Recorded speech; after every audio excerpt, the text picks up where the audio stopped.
Venous competitive development আজকে তোমাদের জন্য একটা নতুন অঙ্ক নিয়ে এসেছি। এই অঙ্কটা এসএসসি সিজিএল 2005 এ এসেছে। অঙ্কটা খুবই গুরুত্বপূর্ণ। এই অঙ্কটা পিএসসি মিসলেনিয়াস বলো, ওয়েস্ট বেঙ্গল সিভিল সার্ভিস বলো, West Bengal railway West Bengal police service exam বলো বা রেলওয়ে এক্সাম বলো, প্রত্যেকটা পরীক্ষার জন্য খুব গুরুত্বপূর্ণ। অঙ্কটা দেখো কি বলেছে, if an article is sold at a gain of 5% instead of being sold at loss of 5%, one gets rupees 5 more. What is the cost price of the article? মানে কি বলতে চাইছে, কোনো একটা বস্তু, কোন একটা জিনিস, ধরে নাও এই মার্কারটা আমি যখন বিক্রি করছি, সোল্ড করছি, কত পার্সেন্ট দেখো, at a gain of 5% instead of being sold at loss of 5%. তো আমি 5% প্রফিটে বিক্রি করছি, 5% লসকে ওভারকাম করে। কি করে? 5% লসকে ওভারকাম করে 5% প্রফিটে বিক্রি করছি। কখন করছি?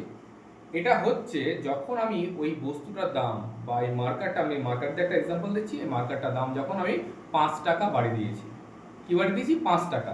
তার মানে 5 টাকা বৃদ্ধি করার জন্য আমি কি ছিলাম? 5% লসে ছিলাম। সেখান থেকে আমি গেছি কত? 5% প্রফিটে গেছি। প্রফিট প্লাস মাইনাস মানে লস, আর প্লাস মানে প্রফিট। তাহলে 5% লসকে ওভারকাম করে 5% প্রফিটে গেছি। এটা কেন হয়েছে?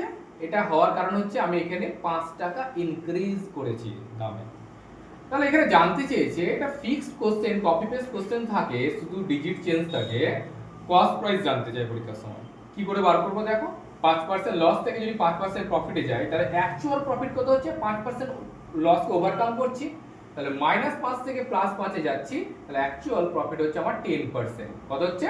10%। এই 10% সমান কত টাকা? 5 টাকা। 10% সমান কত টাকা? এই 5 টাকা। তাহলে কস্ট প্রাইস সবসময় 100 এর রেসপেক্টে ক্যালকুলেশন করি। তাহলে 100 ইকুয়াল টু কত? কত টাইমস? এটা 10 টাইম। 10 কে কত গুণ করলে 100 হবে? 10 গুণ করলে। সিমিলারলি 5 কে কত গুণ 5 কে সিমিলারলি আমি কি করব? 10 দিয়ে গুণ করব। তাহলে কত পেয়ে গেলাম? 50।